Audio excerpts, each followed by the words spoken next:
and welcome to episode 9 of UFC Addicts.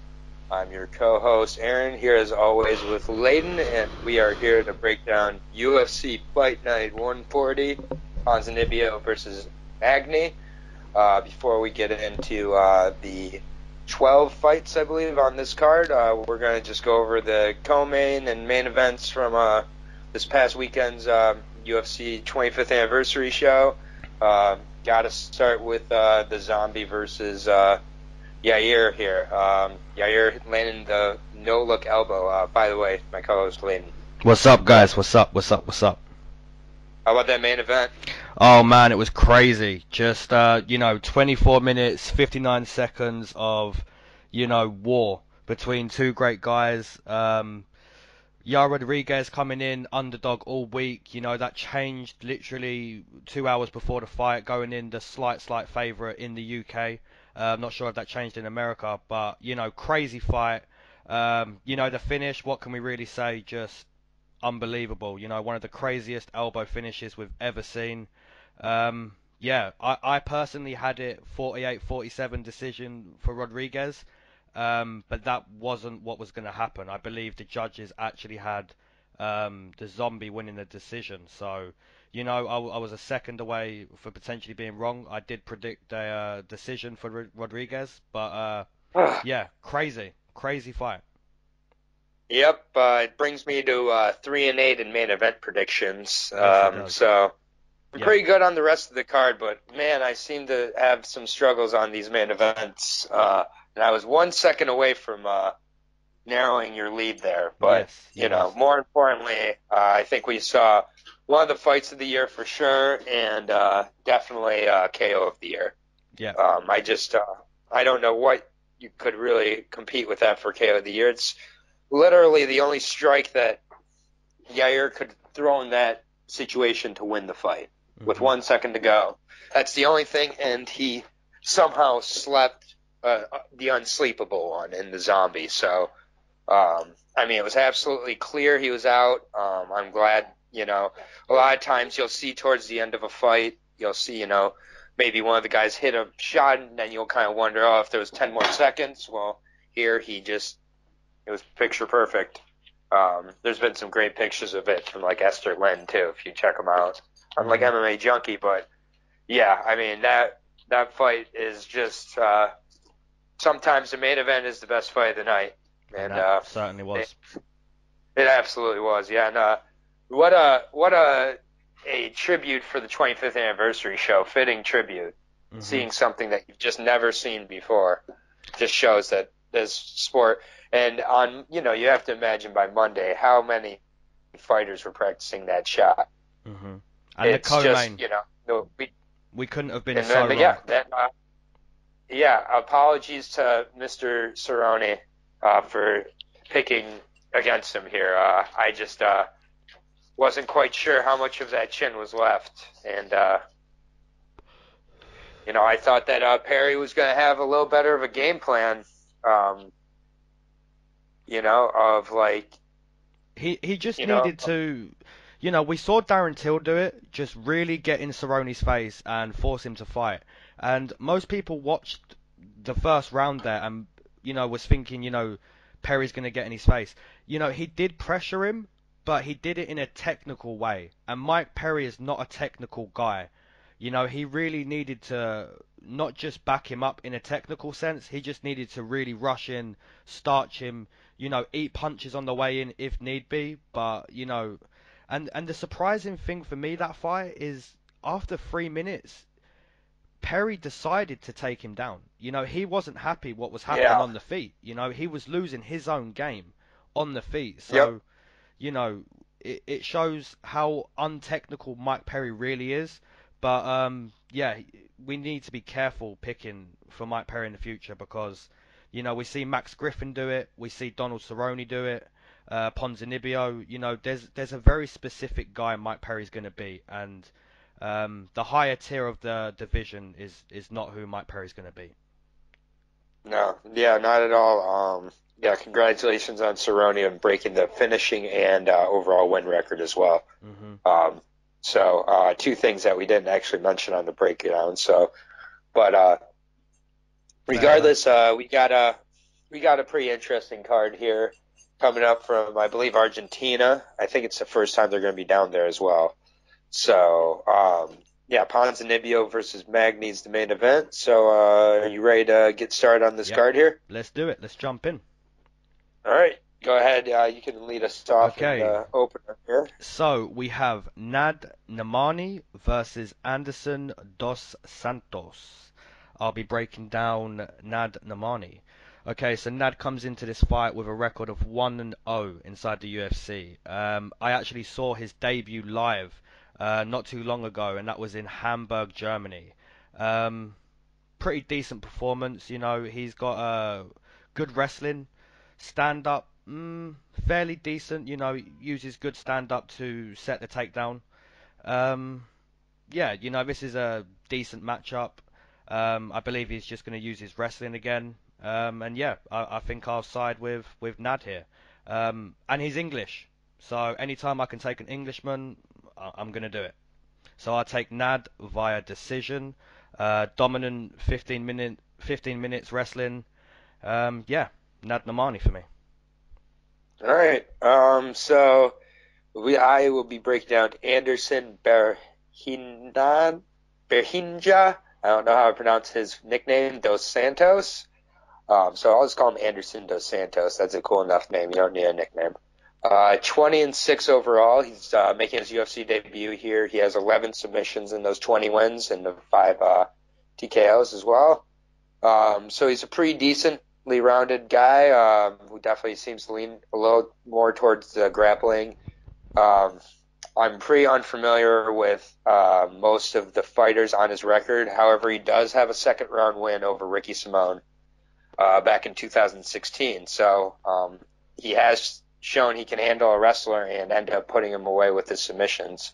I was able to go on to YouTube and watch the fight, and Simón has improved a lot since then, but it's susceptible to believe that so has Dos Santos. So I'm actually going to take Dos Santos in his debut here to steal away a decision and possibly even get a sub in this fight late. So, but I'll take the debuting fighter, and we're starting off this card right with a disagreement. Disagreement, straight off. Nice. Yeah, I'll take Anderson dos Santos to get the upset here, and in his debut. There's no odds currently for this fight, actually, but I would assume that he's going in as the underdog.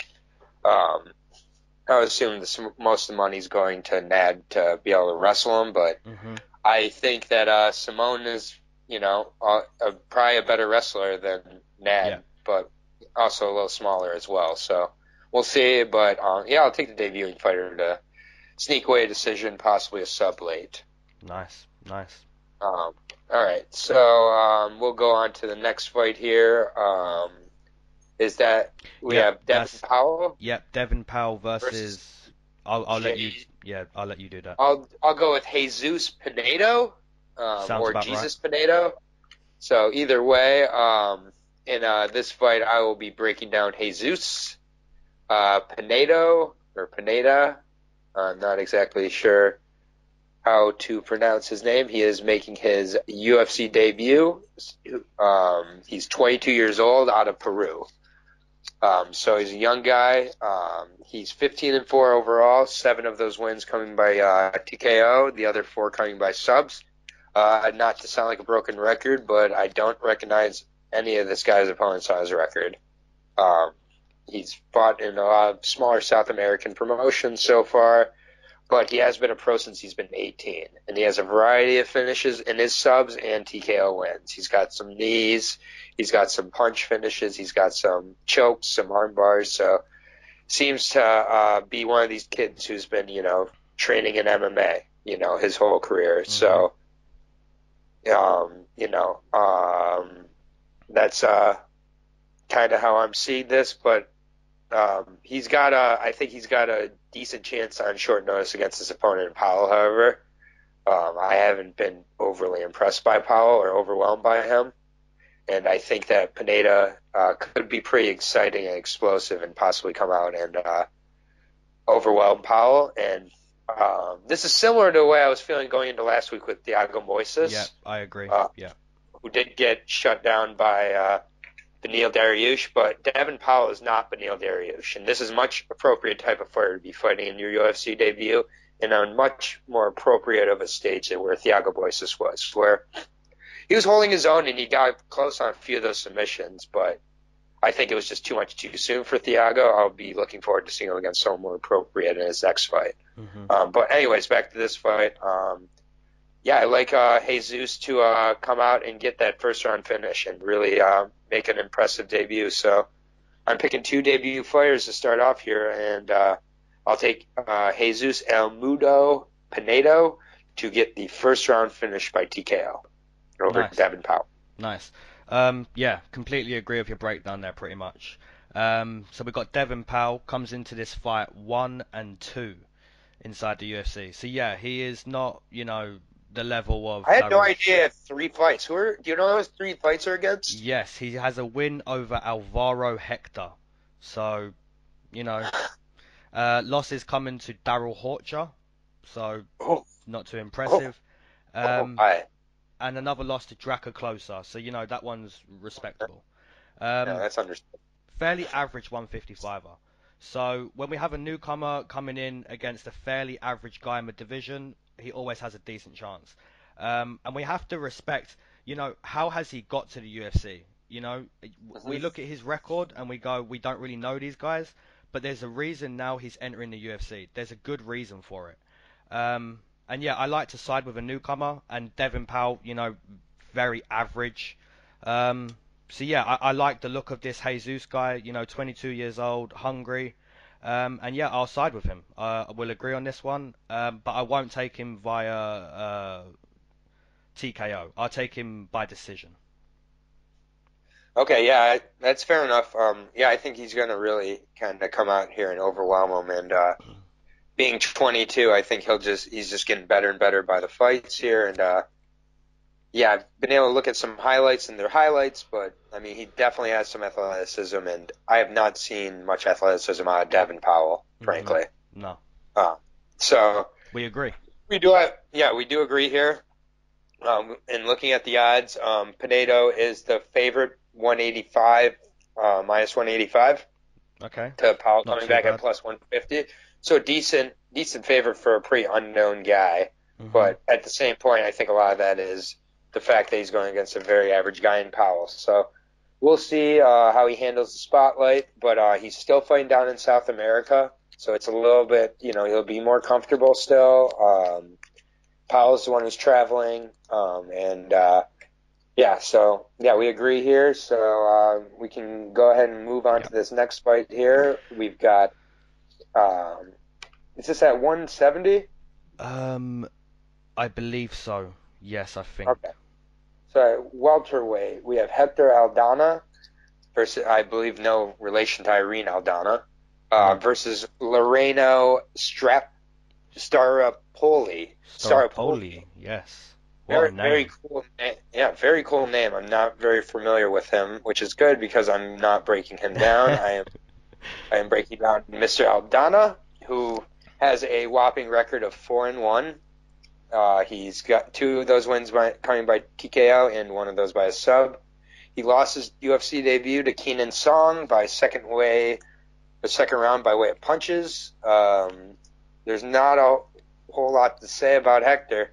He's a pretty average fighter. He's got that, Mexican fighting spirit. Definitely gets in the mix.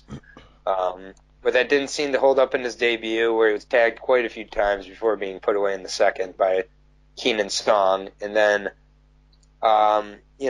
it's I don't really know a lot about his opponent, but there's a good chance that constant pressure will be enough to overwhelm him again, and could be enough for him to, overwhelm this guy who's, I believe, coming off a pretty decent break since his last fight in 2017 at some point. And I could see Hector making this a really ugly fight and grinding out a decision. But I'm just not sure he really belongs in the UFC. And yeah, I don't know. I don't know. I really don't know much about the Strapoli guy. But I think that Hector's going to make it an ugly decision and grind out a 29-28 split.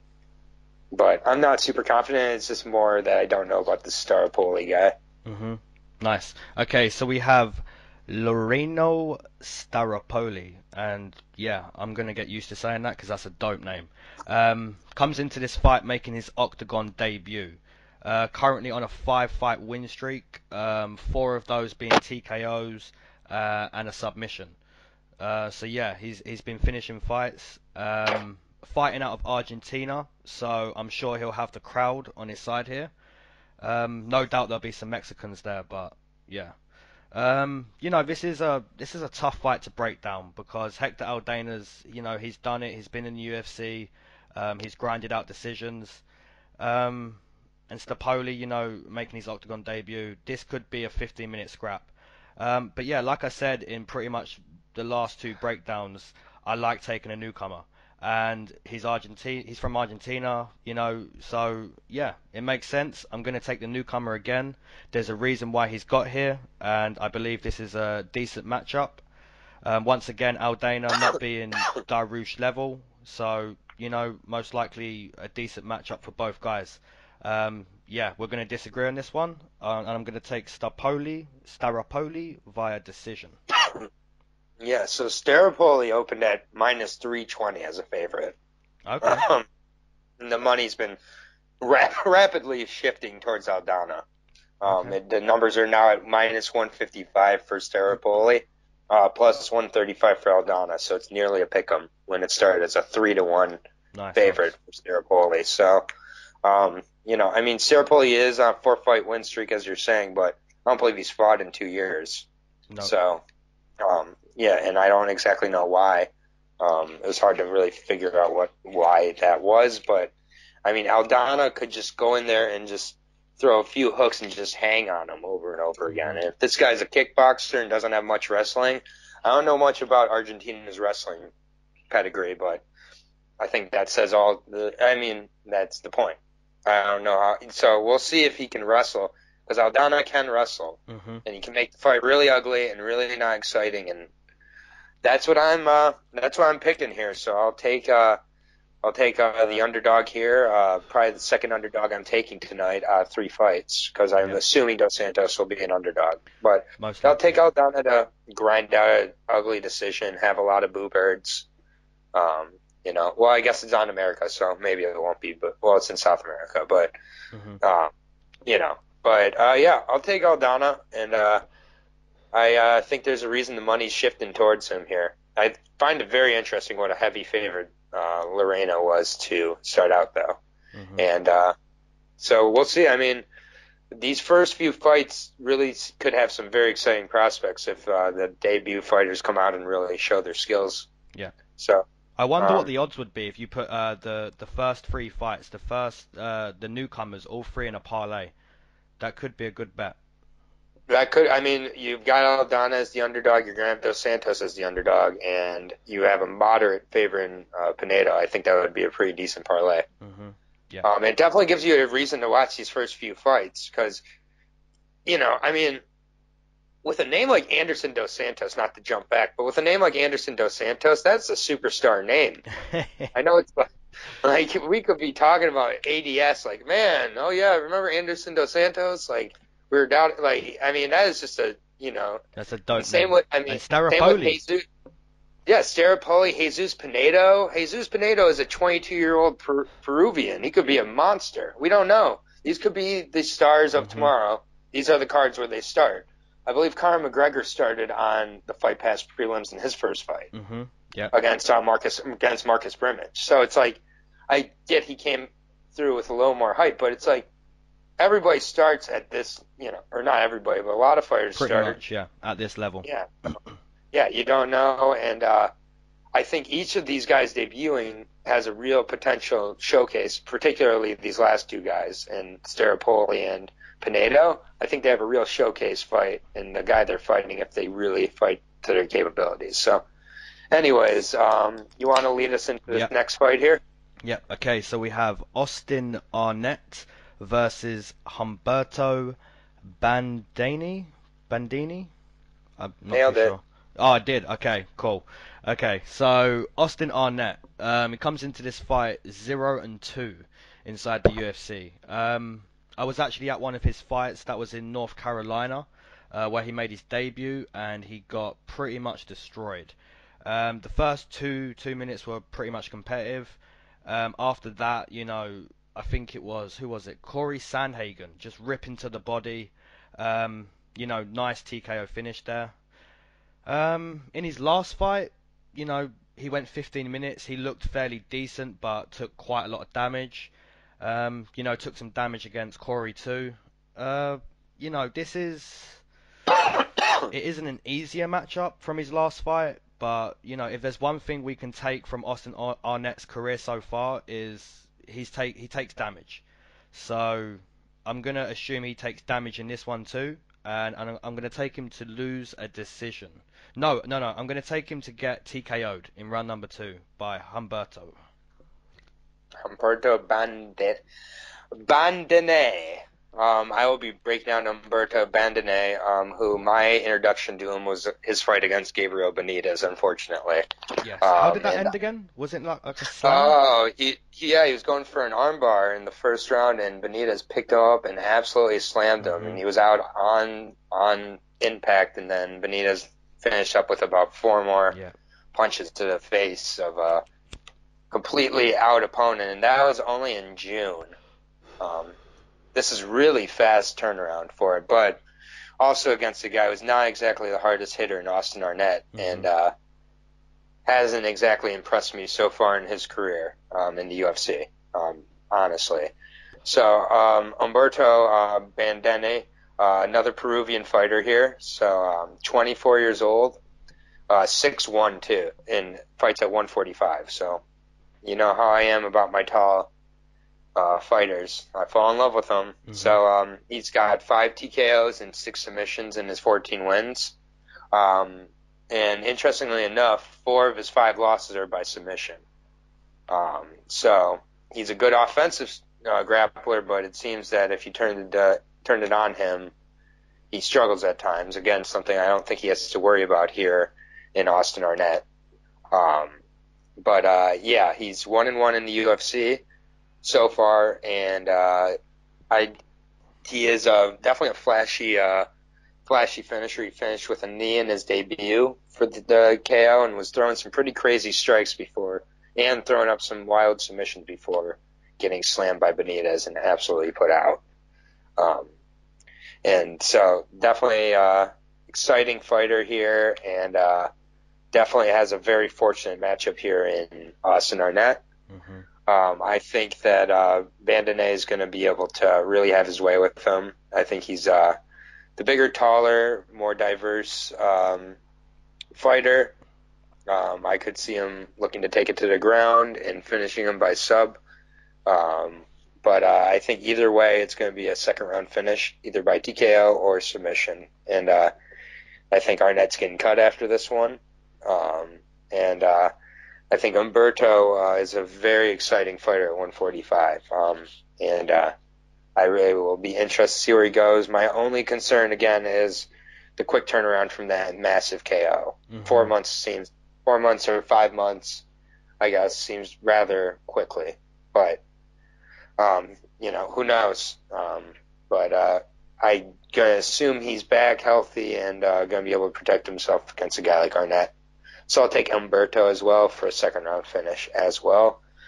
We take a look at the odds, and Humberto opened at minus 350. He's maintaining minus 260, so he's a 2.5 to 1 favorite, plus 200 for Arnett. I'd say that's pretty fair. Sounds about right. Yeah, I'd say that's pretty fair. And again, they really are giving these South American fighters a chance to really showcase against some. Other than the opener, that Nad and Andrew Dos Santos fight, very close. But these other 3 fights, I think, are appearing to be showcase fights for the South American fighter. Yeah. So, I don't know if that's on purpose or not, but most likely, I think there's a purpose to most matchmaking. And what I've noticed so far with this card is there aren't the last card. Almost all the fights were pickups. so far with this one, they've all not so much been pick'ems. So just about. I mean, the Aldana Strapoli one's becoming a pick'em, but it seems that the odds are a little more skewed for this one so far, just so I'm noticing. But we agree again, so we do. What are we, 2-2 so far? Yeah, 2 for 2. We're 2 agreements, 2 disagreements. Yep. And I'll be surprised if we disagree on this next one. I really will. Yeah, this is one of my favorite fights on the card, actually. It so is? You want to go ahead and lead okay. us in? Yeah. Okay, so we have Alexandre the Cannibal Pantoja versus Sasaki. That guy's basically a skeleton at 125, so yeah.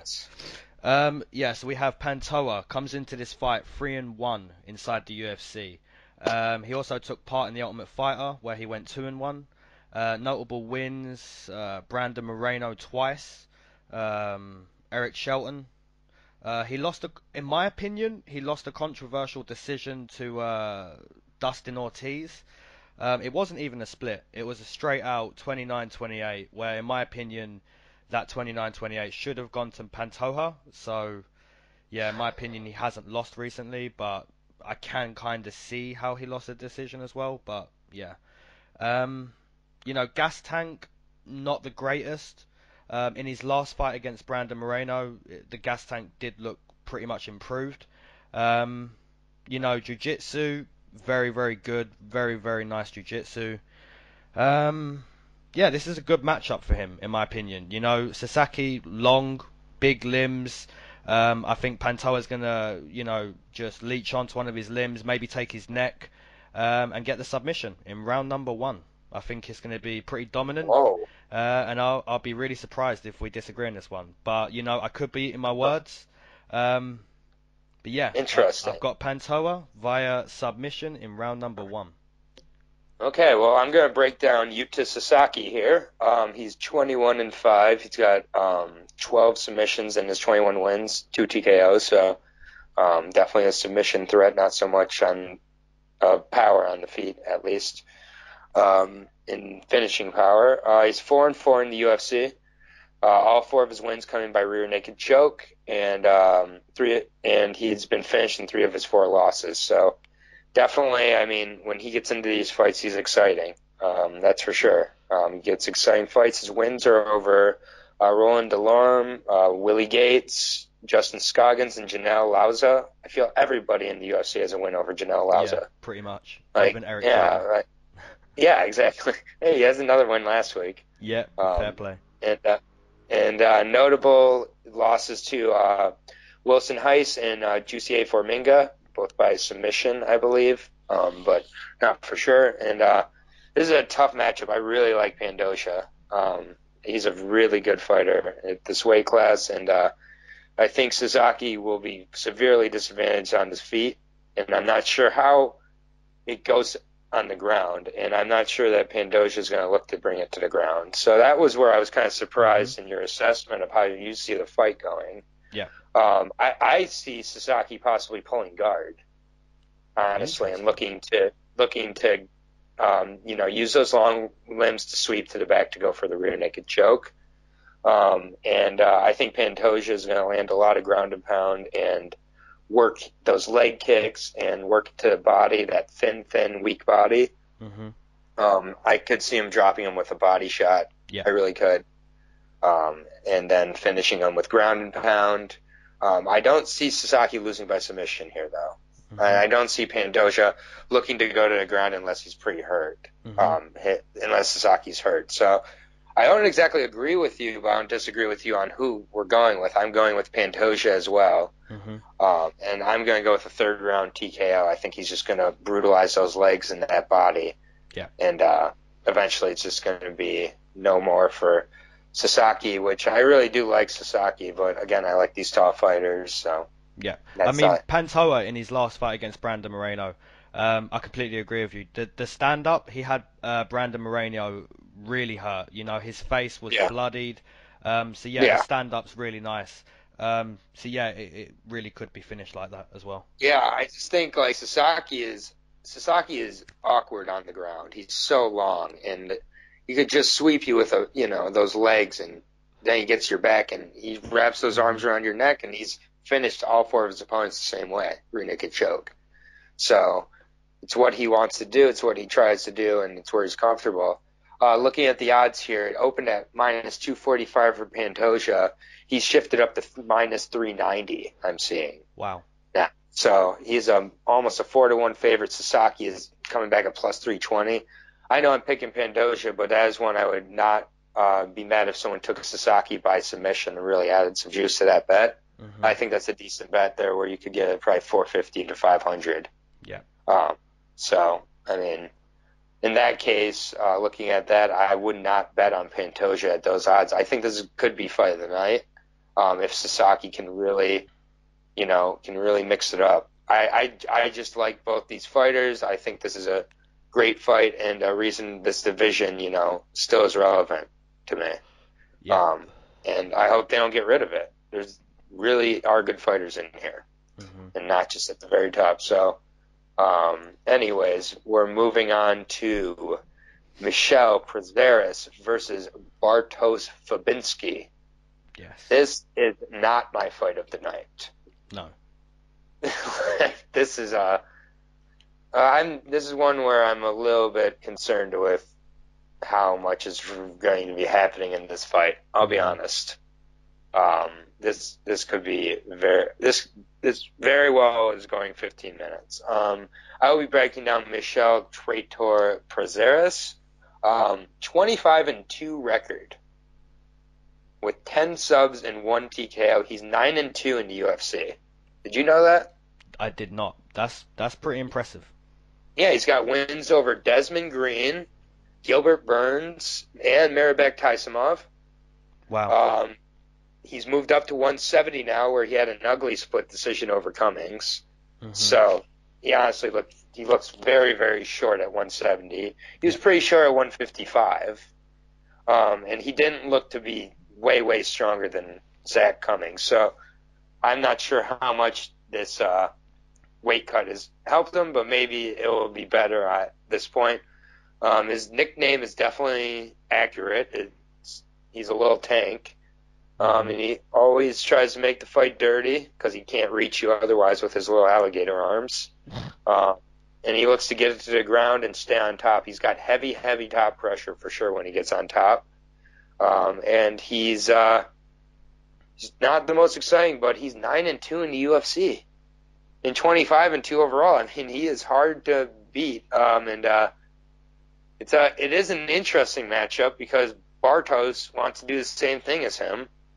And they have very different vehicles for doing it with. One's, kind of tall and lengthy for the division. The other one is short and stocky, but they both kind of want to do the same thing. And it's all about who can be on top. And I think if it's a stand-up battle, Prazeres has the power, but I think Fabinski will be able to keep him at distance. And I think that Fabinski's frame is going to be the difference in this fight, I guess. It's going to be a close decision, but not too exciting to me. Nice. Okay. So, you was talking about Michel Prazeres having a 9-2 record, which is pretty good. Fabinski, he comes into this fight 3-0. Undefeated, pretty impressive record. In his last fight, I was actually there in Germany. That was against Emil Meek. I actually took Fabinski that night. Slight underdog as well. Basically 15 minutes of what you just described. Top pressure, wrestling, takedowns. 15 minutes, just making it a really boring fight. Emil Meek's lost like that like twice in a row, 3 times in a row now. So hopefully no more wrestlers for him. Put him against Mike Perry. That's a good matchup. Great matchup. So yeah, they'll talk shit to each other too. They will. Sorry. So yeah, this is definitely Fabinski's biggest test. They're both going to wrestle. One thing I did take from watching that fight live is Fabinski definitely doesn't want to stand. 100% does not want to stand. Meek actually caught him a couple times in that fight for the few seconds it was on the feet. But yeah, Michel Prazeres, has good wrestling as well, so I believe he will be able to keep it on the feet.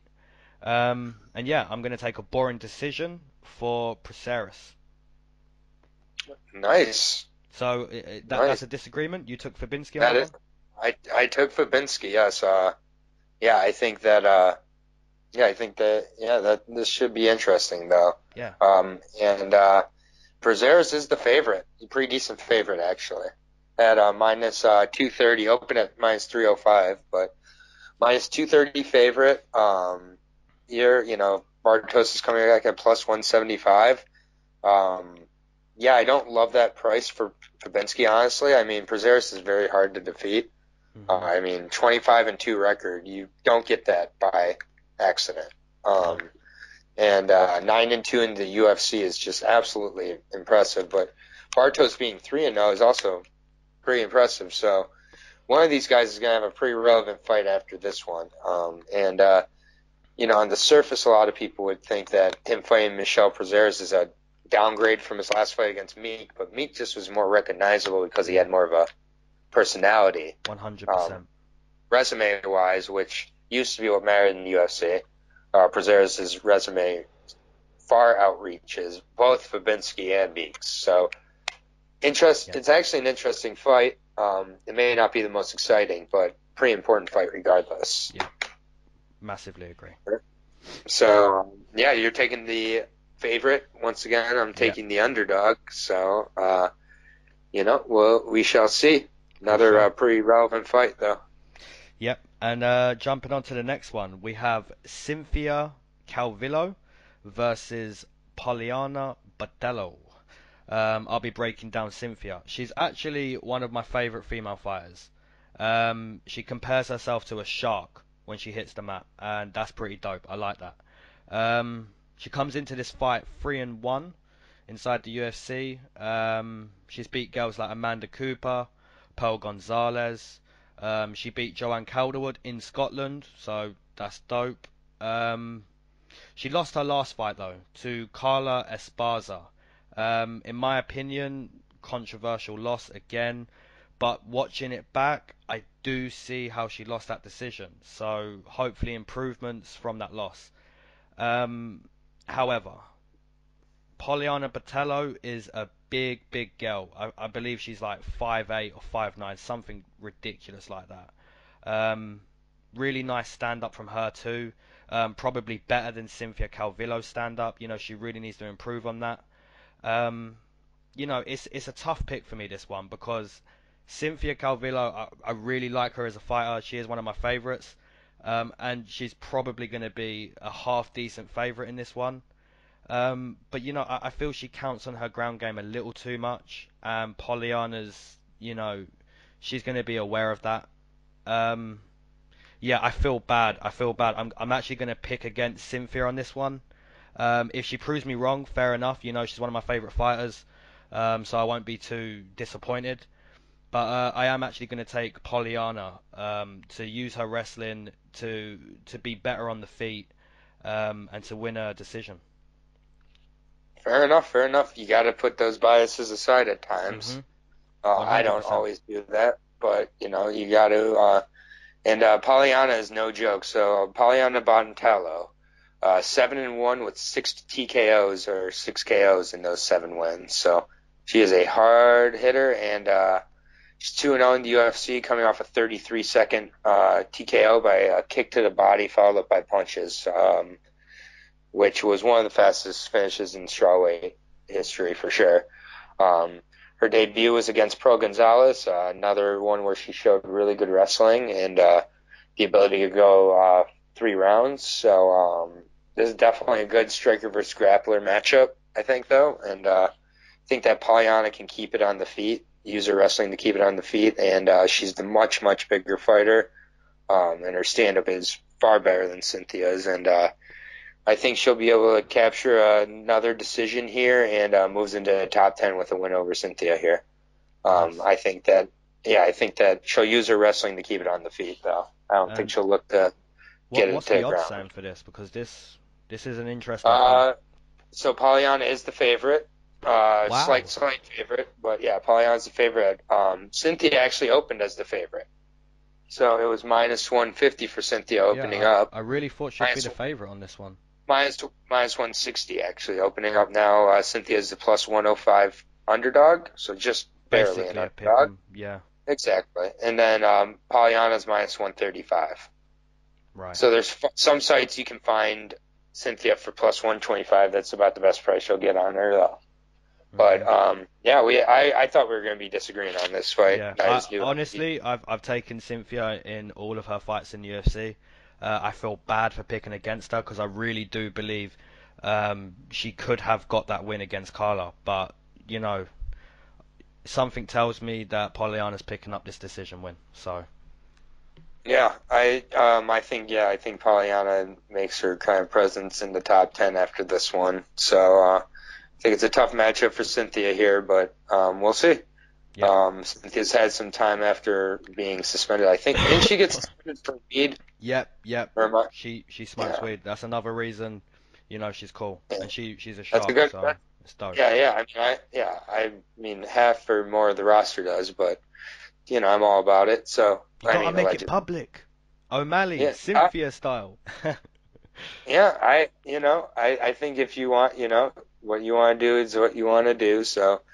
But either way here, she's not going to be having a celebratory smoke after this one, I don't think. Mm-hmm. Yeah.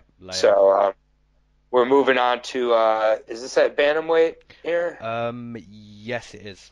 Yeah, we're moving on to the bantamweight division in Marlon Chito Vera, one of my personal favorites, versus Guido Cannetti. I will be breaking down Chito Vera, which, although he's my favorite, I did learn his nickname is Cheeto and not Chico Vera.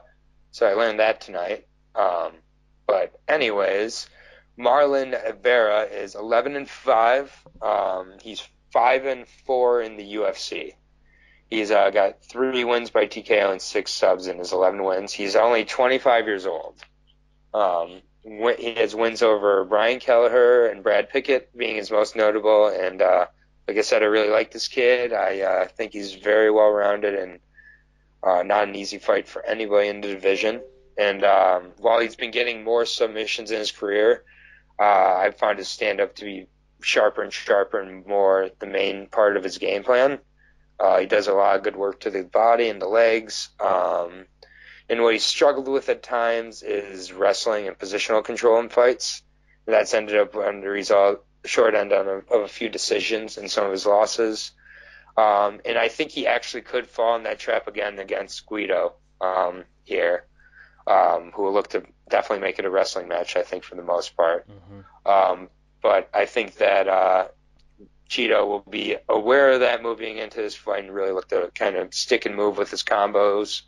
But he's got to be careful with the kicks because he could get taken down with one of those. But I think he still will land some good kicks. And I think he mixes it up properly. And in his 5 losses, he's never been finished. So I will take Vera in a close one. But I think Vera's going to pull away and get a decision. But I think it's going to be closer than a lot of people think. Yeah, I think it's it could be a split even, but it's going to be. I'll take Vera to get to the decision. Yeah, nice. Okay, so we have Guido Cannetti comes into this fight 2-2 inside the UFC. Notable wins, not really any. Both of his losses coming via submission. If you think all the way back to January, the submission loss against Ho Kang, that was actually one of the most impressive submission wins we've had this year. Basically, Cannetti was in a triangle, but he was standing with Ho Kang on his shoulders. It was like up against the fence. Eventually, it hit the mat, and Cannetti had to tap. It was a crazy submission. If you've missed that, or just go rewatch that because it was crazy. Yeah, so Cannetti, 38 years old, pretty average. Like you say, he's going to make it a wrestling match. He lost to that submission because he tried to make it a wrestling match. So, yeah, he's done that in pretty much every fight. Marlon Vera, I was actually at that fight against Brad Pickett where he head kicked Brad Pickett in his last ever UFC fight. Yeah, really emotional kind of vibe from the crowd when he put his hat in the middle of the octagon. I don't care what anyone says. This isn't a biased comment. Marlon Vera head kicked him, but that was an early stoppage. Brad Pickett was okay. So yeah, in Marlon Vera's last Who fight, did you pick in that fight? I had Brad Pickett, man. I had Brad Pickett. Exactly. Yeah, that's a notable part of the story. Yeah. Yeah, so Marlon Vera's last fight, arguably 2 rounds nearly down. Got the nice finish there, rip into the body. His combo's really, really nice. He can take some damage every now and then. His record suggests that. He's a bit of a yo-yo fighter. But I think he beats Cannetti pretty much everywhere. He has one job, in my opinion, and that's not to get wrestle fucked. So, yeah, I'll take Marlon Vera via decision. Yep, and the odds agree with us here, minus 330 for Marlon Vera. I think that's right where it should be. I think it's about 3. I would think he's about a 3-1 favorite. So I'm totally fine with that. I don't see Guido having much of a chance. Kind of a weird matchup. I'd like to see something a little more relevant for Vera in his next fight if he wins this one, just so he can have a chance at that top 15. I think he's earned an opportunity at it, even though his record's 5-4. Mm-hmm. Close losses, and I think a loss is not always a loss. There's different levels of losses, but yeah. We'll see. I'm a fan of him, and unlike you, I'm going to stick to my loyalty and pick the fighter I'm a fan of, unlike you with Cynthia. Well, so I agree with your pick, so, I won't say anything. I won't say anything. Yeah, yep. Well, you want to lead us into that next fight here? I believe it's the beginning of the... Is this the beginning of the main card, or is this the final prelim? I believe Vera could. We may have already. Vera's. It's a 6-fight main card. So. Yeah. Actually, wait. So Cynthia Calvillo and Poliana's the main. Oh, it is. Oh, okay. Okay, yeah, so we have Cezar Ferreira versus. I'm not even going to try that last name. I'm just going to call him Ian for now. Ian Heinisch. Okay, there you go. Bam.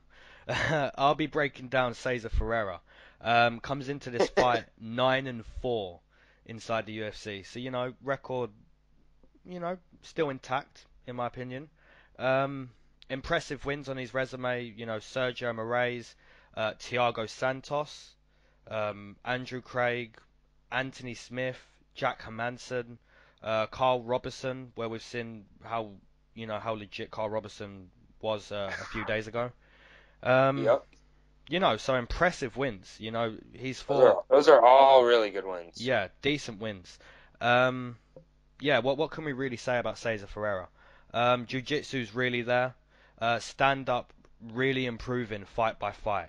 His stand-up is improving to a level where the takedown is far more there than in his previous fights, if that makes sense. So, His stand-up is as nasty as it can get, where the takedown's there. A little bit like Khabib, people say Khabib hasn't got no stand-up. Well, he has, because he wouldn't be able to take you down. People wouldn't be feared. Yep. He does stand in your face and he does hit you. People always say, like, oh, Khabib's chin's always in the air and all of that. We're not going to get into that too much, but a little bit like Cezar Ferreira, stand up, improving every fight so he can do what he wants to do, and that's take it to the floor, use his jiu-jitsu. But in his last fight, I'm pretty sure he got the finish on the feet. So, like I say, everything's improving. Really nice jiu-jitsu, impressive wins on his resume, and I see this one being pretty dominant. I'm going to take a round 1 submission for Cezar Ferreira. Okay, I will be breaking down Ian the Hurricane Heinisch. He is 11-1 with 4 wins coming by TKO and 2 by submission. He's get ready to take a shot. Dana White's Contender Series winner. Boom. Making his UFC debut here on short notice. And this is a tough debut here. The closest guy Ian has fought before El Mutante would be Marcus Perez. And he got arm triangled by Marcus Perez in 2 minutes. I think that Ian could be in a little bit of trouble here. I think Mutante's going to finish him in the first as well. I agree. I'm not sure how. I could see it being a first or a KO or a submission, but I just don't see it lasting long. And I do hope I'm wrong. I did like Ian's win on the Contender Series, but I think the combination of the short notice and this level of an opponent on this stage, this high up in the card, I think it's a lot to ask for him his debut here, and I'll take Mutante as well, and I think it will be pretty dominant, but Mutante's shown before in fights he's supposed to win, he loses. Mm-hmm. Interestingly enough, the odds are in Heinish's favor, almost 2-1. Wow. Heinisch is a minus 180 favorite right now, so wow. Cezar is a plus 140. Interesting. We'll see how much that shifts before the fight. I bet by the fight, Ferreira will be the favorite, but he's opening as the underdog. So, wow. I'm not sure. Yeah, not sure what else to say. I mean, we may be shortchanging Ian Heinisch a little bit here. He definitely took his time to get over to the UFC. He's, I believe, 30 years old. 12 fights before coming over. So, and only one loss, and the loss coming to a UFC fighter in Marcus Perez. So. We'll see, but those are nice odds. Those are really nice odds. I'll be all over that. Yeah, get them while you can. Today may be the last day you can do that. So, but we agree here with Cezar Ferreira, and that leads us into what actually I think is going to be the fight of the night. We've got Johnny Walker versus Khalil Roundtree Jr. They will not need their wrestling practice leading up to this fight. I'll say that much. I think that it's going to be completely on its feet. And I am breaking down Johnny Walker, what a name. He's making his UFC debut, and take a shot because he won on Dana White's Contender Series. He actually won a decision over Henrique da Silva, former UFC competitor. Mm-hmm. So he won a decision, and honestly, Henrique was giving him some trouble late in that fight, and was taking him down. But honestly, I don't see any takedowns being attempted on either side. I think this is a straight up kickboxing fight, and either guy can put the other away. Roundtree is on fire after that first round KO of Gokhan Saki. Mm-hmm. What a statement that was. And my only concern with that win is that Roundtree comes in with a gigantic ego and is fighting a guy in his debut who he thinks can't hurt him. And Walker is enormous and a hard hitter and big kickboxer. And Walker can finish him or anybody. I'm going to give Roundtree credit, and I'm going to give him the second round KO and war before it's over. But Johnny Walker is a big man. 11 of his 14 wins coming by TKO, 6'5". He's tall and wide-shouldered. So we'll see. But I'm going to take Roundtree to give the debuting Walker KO. Nice. Okay, so we have Khalil Roundtree. Comes into this fight 3-1 inside the UFC. He knocked out Paul Craig in Scotland, where, if anyone can remember that fight, he knocked him out, but didn't only knock him out, he basically stood over his body in front of 15,000 Scottish fans and just watched him be unconscious, which was scary. And then he fought Gokhan Saki. You talk about this being a kickboxing fight. I don't know much about Johnny Walker, but I'm glad you've said that, because he fought a kickboxing master in Gokhan Saki. And, straight right, down the barrel, lovely KO once again. So I completely took Roundtree against Saki that night. Really nice underdog. Nice money that night. No one really took Roundtree that night. Oh, you did? Yeah, I did not. Oh, you didn't? No way. No, I took Saki. I was so wrong. Yeah, so I like Khalil Roundtree. Animal, really big knockout power. So I'm going to take him round 1 to get it done. I think this doesn't even go past 5 minutes. You could be right. You could be very right. I could be, Well, but I could also be very wrong. We've seen massive shocks in the UFC, so we see it pretty much every weekend. We agree, but Walker can bang. So Yeah. so I don't think this goes 15 minutes. It's definitely a prediction I'm comfortable making. Yeah, a nice bet on this fight would be fight going the distance, bet no. That's check the odds on it obviously. If it's something stupid, you don't want to bet on it, but if it's giving you half decent returns, you definitely want to take that. Yeah. So Roundtree is the favorite at minus 260 over the debut fighter in Walker. But this is a good matchup for Walker and a strange choice to match up Roundtree here. I will say one little cool fact about Johnny Walker before we move on. Johnny Walker, Brazilian, fighting out of Southampton, England, and I believe he's actually trained in Scotland. So I don't know if I'm right with the training in Scotland 100%, but yeah, fighting out of England, Southampton, but Brazilian, fighting in Argentina. So he's kind of weird. That is strange. Yeah. All right, we're on to the co-main event here. Yes. You want to go ahead and lead us in there? Yes, we have Ricardo Lamas versus Darren the Damage Elkins. I'll be breaking down Darren. Okay, so he comes into this fight 14-5 inside the UFC. Interesting fact, because this is pretty much, odds breakdown channel. 9 of Darren's 14 wins are underdog wins. So just let that sink in. This guy is basically chosen as an underdog every fight.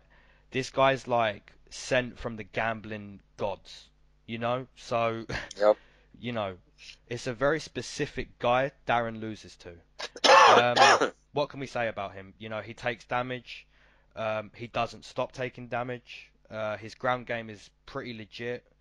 Cardio seems to be great.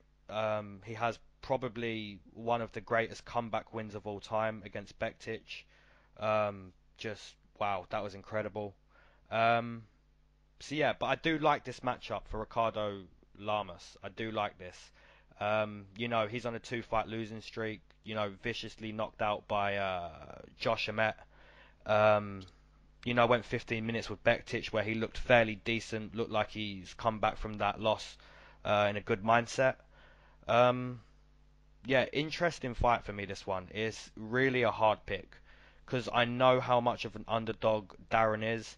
And I actually did take him against Volkanovski where, for 15 minutes he really did get beat up. Didn't stop getting beat up, and that's how some of his wins come.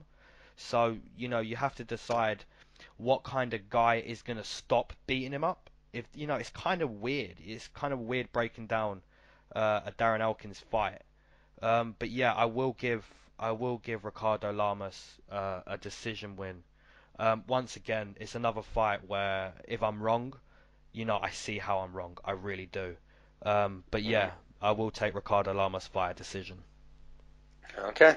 I'm breaking down Ricardo the Bully Lamas. He is 18-7, 5 TKOs and 5 subs in those 18 wins, 9-5 in the UFC. He's got wins over Jason Knight, Charles Dubronx, Diego Sanchez, and other fighters he's fought have been Mendez, Aldo, and Holloway, all 3 of which he's lost to those 3. He's currently on a 2-fight losing skid, including a brutal KO against Josh Emmett. Josh Emmett just absolutely clocked him. And the time is now for Lamas. He's 36. He cannot afford to lose the 3rd straight here. And I think this is a really interesting matchup with Darren Elkins. Even if Lamas is fighting well and winning, that doesn't matter to Darren. And it can be I think it's going to be a back and forth fight here. I think Lamas is still too dangerous and too focused to let this one go, though. I think he will be able to focus and maintain, giving him damage and properly pacing himself. I don't think he gets the finish. I think he'll get a pretty decent decision. I will agree and take Lamas. He is the favorite at minus 260. So Darren's a 2-1 underdog at plus 200. I'm sure several of those wins have been 200 or more underdog. Yeah, they have. Not a bad bet here if you're going on Elkins, but I think this is a close and very good fight. But I agree with you. I'm going to take Lamas. Nice. Yeah. Like you said, he will be another underdog.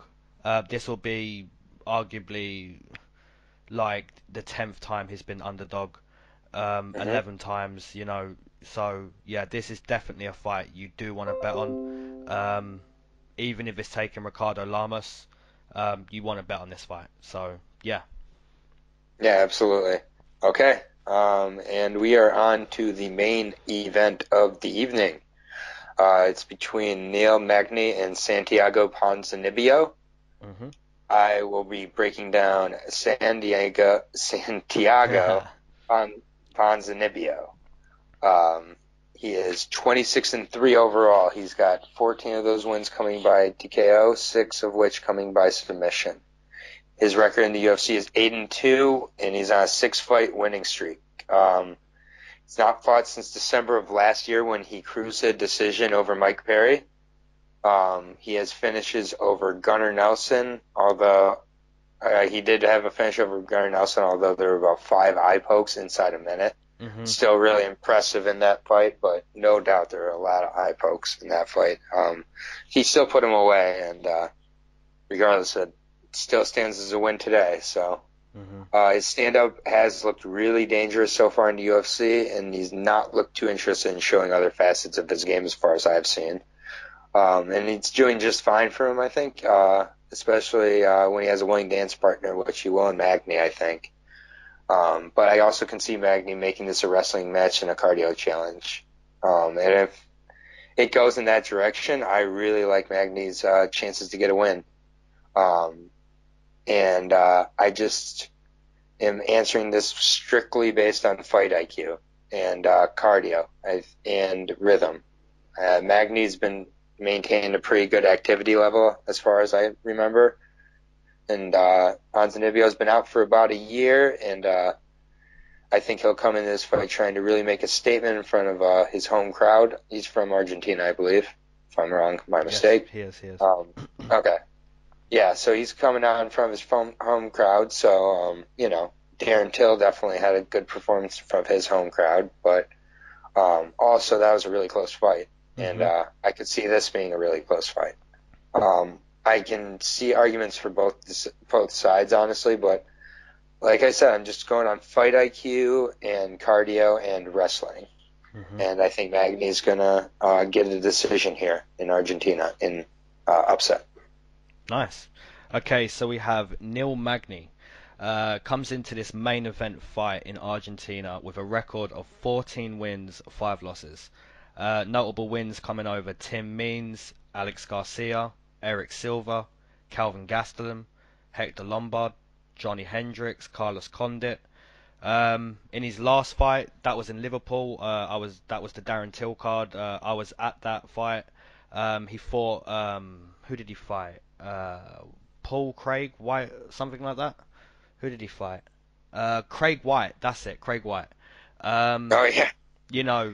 Vicious. The guy who kissed Diego. The guy who kissed Diego Santos. Yeah, this the guy that got humbled for 15 minutes in front of his dad recently. Yeah, so before he got humbled, he actually got TKO'd by Neil Magny. Vicious knee. So yeah, how does Neil Magny win this fight? He's very tall, very long. Most likely, he's going to want to keep Santiago at a distance. And just win a technical fight. You bring up the point with the wrestling. That could be an option for Neil Magny. I don't know if it will be though, because RDA not too long ago recently humbled him there on the floor. But this is a different matchup. Santiago definitely most likely gets beat in a wrestling match. But I will say Neil Magny, he has 5 losses and 3 of them have come via submission.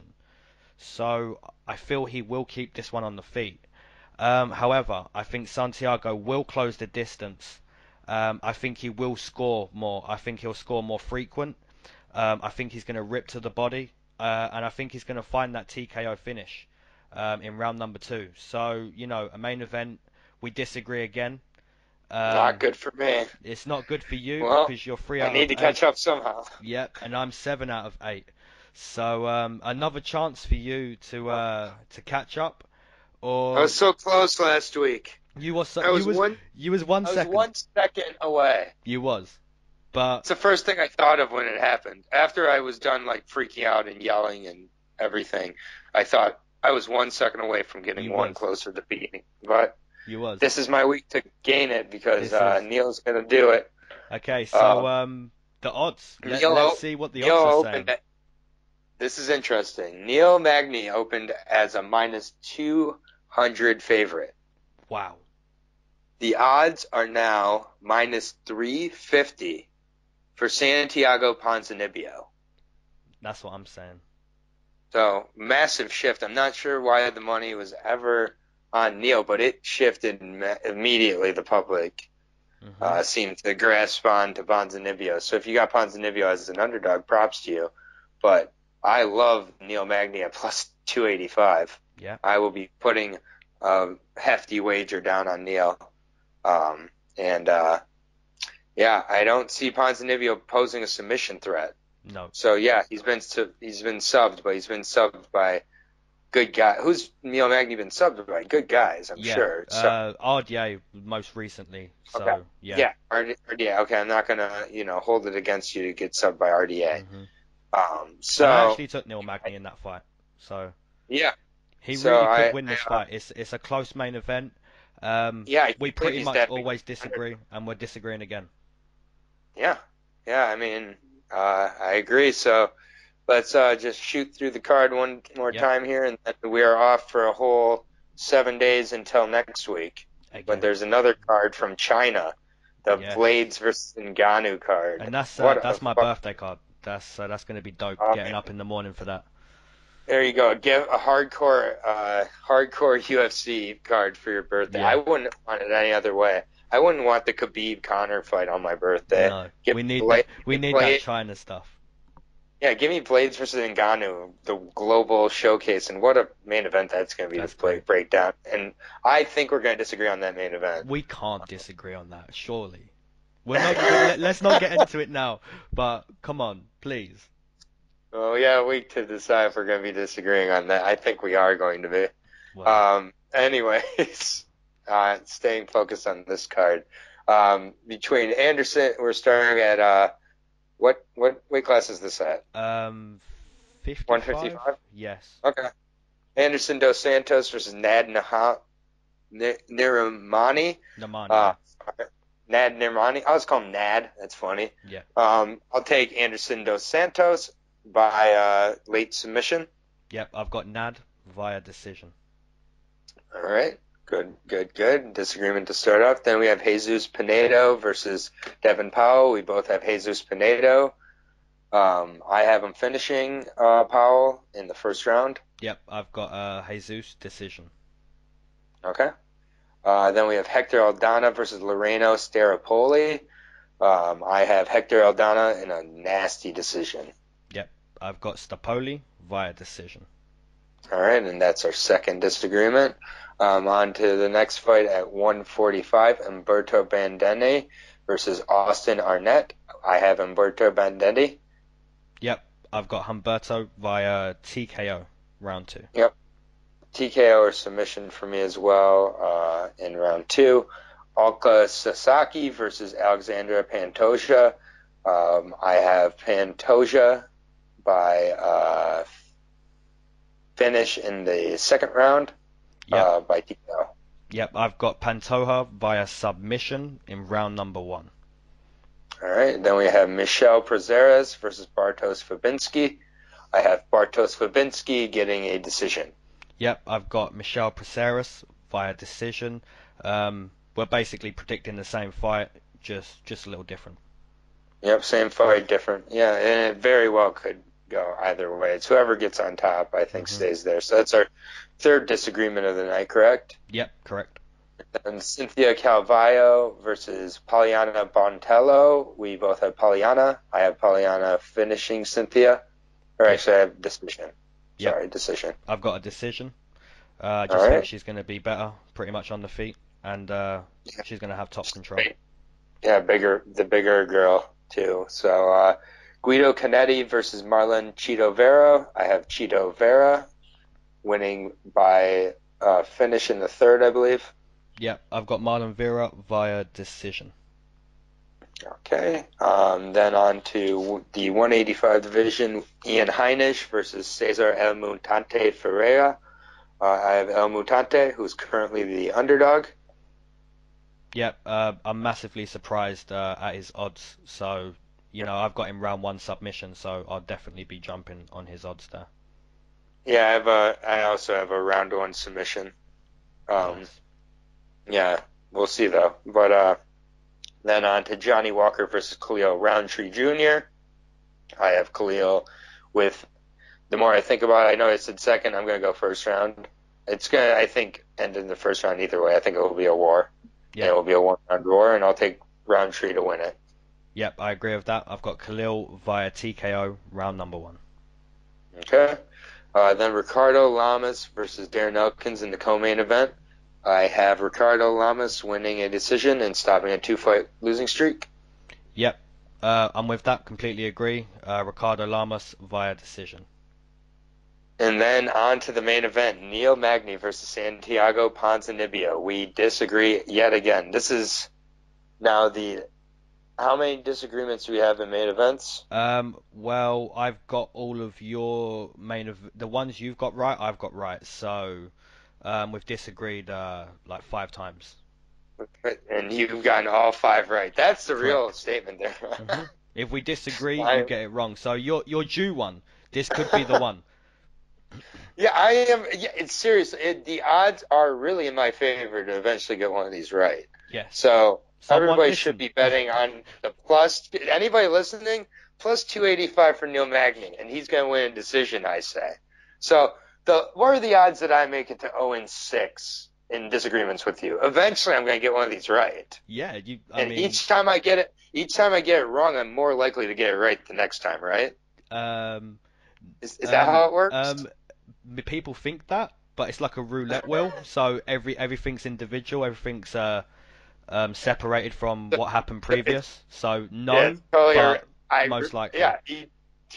At some point, like people at home betting on me to get a disagreement on the main event, which I'm sure there's plenty of them out there who are doing that. Of course, I'm 0-5. At some point, I'm gonna get, and here it is. Neil Magny wins the decision. Yep. Okay. Let's go, baby. But good luck. And if so, I'll get it right next week because we're gonna disagree on the main event next week. Yeah. And the thing is, calling it now. we don't even know that we're gonna disagree before it happens here. Like we don't speak about this. We don't set it up to disagree on these main events. If we did, Aaron would definitely not take the one to be 3-8. But that is the situation he's in, and we disagree again. Yeah, we don't talk about our picks ahead of time. We hear about them as we talk about it here on the podcast. I don't look at the odds until right as we talk about it. So we're just looking at the fights purely from the fight perspective. Then we kind of make our impromptu little odds breakdown. I'm excited. My fight of the night, although it could be pretty short, is Khalil Roundtree versus Johnny Walker. My backup fight of the night will be Sasaki versus Pantoja, in case Roundtree just knocks out Walker too quickly. That will be my backup fight of the night. Yep, I agree with your fight of the night. I'll be taking Roundtree and Walker for a very quick war. Yeah, and I really like this card top to bottom. You look at it on just quickly, you glance on paper, you're like, But you look at each one of these matchups, and for different reasons, they're all very exciting with, the debuting fighters, and some potential showcase opportunities, young debuting fighters, and then some kind of interesting divisions in that like fringe top 15 area with the 125, 185, or 170 division and the strawweights. I mean, top to bottom, and then that main event is a very good welterweight matchup, and the co-main event. So I'm looking forward to it, man. And that's all I got You got anything else? Just enjoy the card again. We appreciate any listeners. Our views on each video is pretty much starting to go up now. We're reaching 500-600 views a video. So, we appreciate you and enjoy the card. Yeah, thank you, everybody. We appreciate the comments. We appreciate the listens. And we will be back in a week with Curtis Blades versus Francis Ngannou from China with lots of fighters. I'm going to butcher their names, so enjoy that. Yeah, okay, guys. That's what we call a tease. All right, enjoy the fights, Layton. I'll see you next week. Peace. Peace.